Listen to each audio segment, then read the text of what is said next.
లూకా స్వార్త 2వ అధ్యాయము వచనములు 16 నుండి 21 వరకు.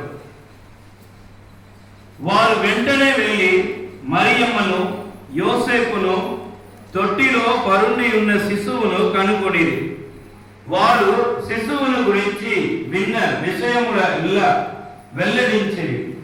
గొర్రెల కాపరులు వెల్లడించిన విషయములను వినిన వారందరూ మిక్కిలి ఆశ్చర్యపడిరి. కానీ మరియమ్మ అంతయు తన మనస్సున బదిలపరుచుకొని మననము చేయుచుండెను.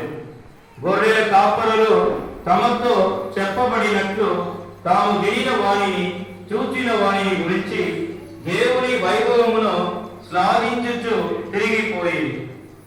8 దినములు గడిచిన పిమ్మట శిశువునకు సున్నతి చేసి ఆ బాలుడు గర్భమునందు పడక పూర్వము దేవదూత సూచించినట్లు యేసు అని పేరు పెట్టి.